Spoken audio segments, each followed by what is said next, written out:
Welcome everyone. I'm here to present the paper Improving the Recommendations of Meal in the Promise application. This is work by Dewi Spooren and myself, Laura van der Lubbe.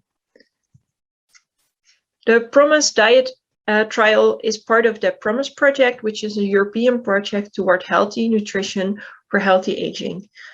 And I've worked on a diet application that was used within a diet trial.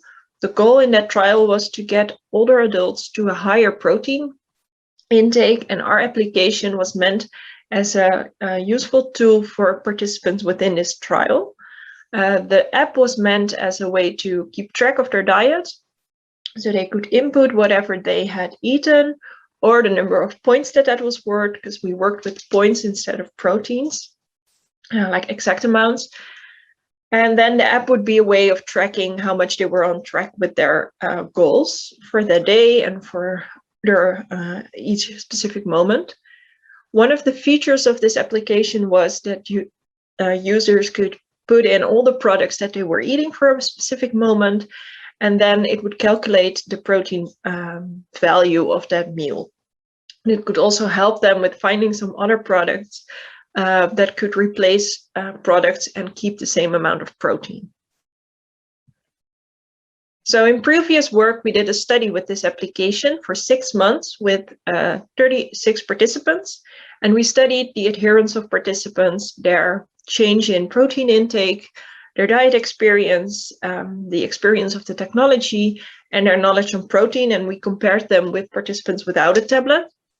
And our main findings in this research were that participants were very adherent. We did not see any effect on diet outcomes or experience or knowledge, but it was a very overall positive experience with the tablet, and it is very promising to use it within such a tool, even with older adults who are sometimes considered less tech savvy. However, there was something that we think that could have been improved in the application, which is the way that meals were recommended. So right now, what we do is that we just recommend the meal that was recommended by the dietitian of the project, and we adapt that slightly to what participants like, so which products they often use. But there was no smart way of recommending meals based on the day or of the week, for example, or the remaining points in the diet. So we do want to look at ways of having smarter recommendations. And our ultimate goal with that is to reduce the task completion time for participants and thereby improving the user experience. So in this project, what we want to do is create an intelligent workflow of several algorithms that can recommend meals to participants in a more smarter way. And we have tested that on previous collected data, so there was no live experiment involved. So first of all, what type of data did we use? We used the data from the 6 months trial study.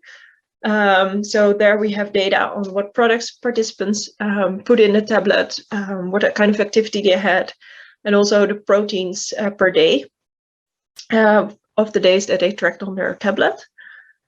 However, not all participants used this meal composer component of the app. They could also use another way of putting their points in, which did not include any information on their consumed products. So we decided to use only data from participants that used the meal composer over 70% of the time. So their resulting data set was of 11 participants. And we do think that there is a specific training period that we need. So that will be another exclusion criteria, but we'll come back to that in the results section. So for the evaluation, we chose to use clicks needed for the meal input to see if the clicks were reduced with the new application. So let me get a laser pointer. So this first algorithm can be used to determine how many clicks were needed for one specific meal. So replacing a product was 2 clicks, but when it's in a different category, it's 3 clicks away. And when you want to remove a product, then it's 1 click. So this is adding and replacing, by the way. And in the new application, you have 2 clicks for the same category, but also you have an advised product list, which is also 2 clicks. So it's easier to get there, but also if the meal is more likely to be a good meal in the first place, then it also reduces the number of clicks. So this is a brief overview of how the implementation looks. So the different colors are different algorithms. So important is that we make a difference between new users and old users. So old users are users that have had made the threshold for the training time, and new users are all other users. So it differs what kind of algorithms can be used to get to 2 meals. So we recommend 2 meals. And after these 2 meals are recommended, then there's also a workflow to replace products, add products, change the menu until participants are happy with it. So we see that we have several algorithms for getting the meals, and then we have one algorithm for helping you to find, to adapt it to your own needs. So we'll go over all the algorithms very briefly. In the paper, it's described in much more detail, and you also can find flow charts of all the algorithms, but I just briefly want to touch upon what they do. So the first 2 algorithms are the preset protein algorithms. They are used to recommend 1 meal to old users and 2 meals to the new users. And the difference is which data is used for prediction. So for old users, we use their old data, and for new users, we use all the data available. Right now, that's how we do it. So the preset algorithm looks at the categories that are often used for a specific meal. And then it looks at the products that are often used within those categories. And based on the distributions in previous data, it suggests a meal. In some cases, the protein algorithm is used. So this is used when it's the evening dinner or the evening snack, and it calculates how many points are left for the day. And then it uses the same kind of algorithm structure, but it also takes into account the number of points so that the user will meet their threshold at the end of the day. Then we have the core in addition algorithm. This is an algorithm that is only used to suggest a meal for old users. It first calculates a core, which is 2 unique products combinations for a specific eating moment. It calculates all the different unique combinations and their occurrences, and then with a random choice based on the probability of occurrence, a choice for a core is made. And then the additions are 3 products that can be used in addition to the core according to the historical data. Again, based on their occurrence, we make a random choice with a higher likelihood for more often used products. And in this way, we get a meal of 5 products that are suggested to the user. The preference algorithm is used for old users to determine if they are vegetarian or pescatarian or not. We base that on 99% of the products have to meet with one of those diet preferences. So for new users, we can ask that, but for old users, we may use this algorithm to deduct this. And we use the outcome of this algorithm when choosing products in the other algorithms.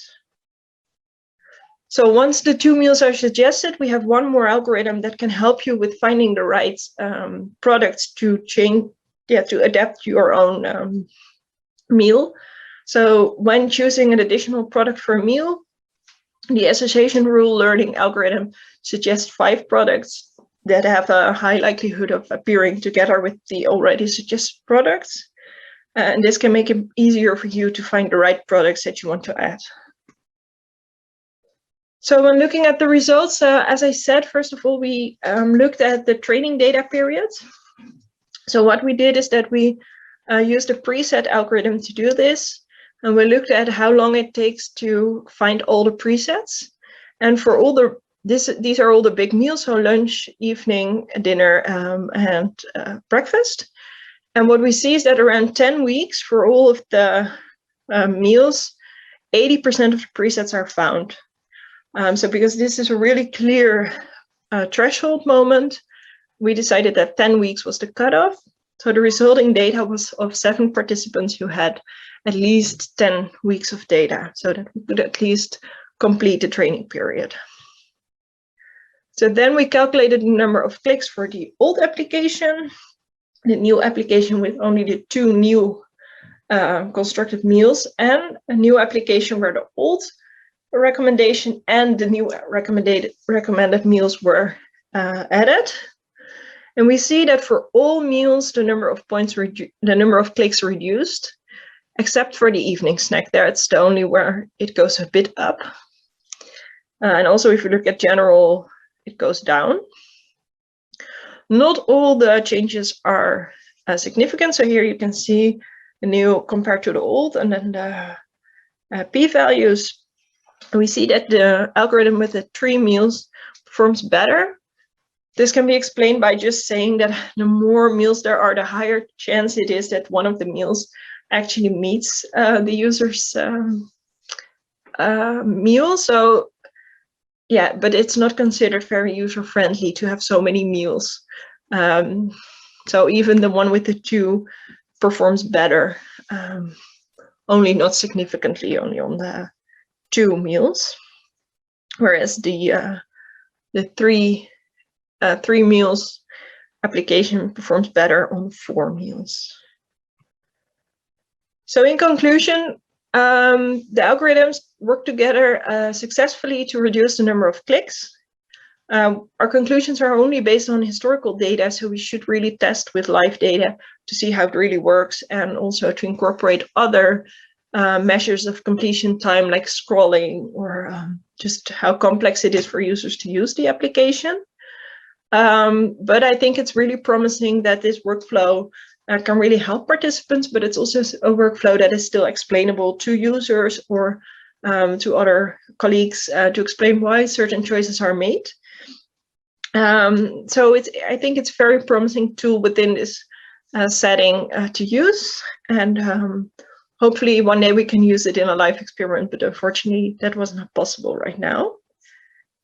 Thank you very much for your attention. If you have any questions, feel free to send me an email or ask me here. Thank you.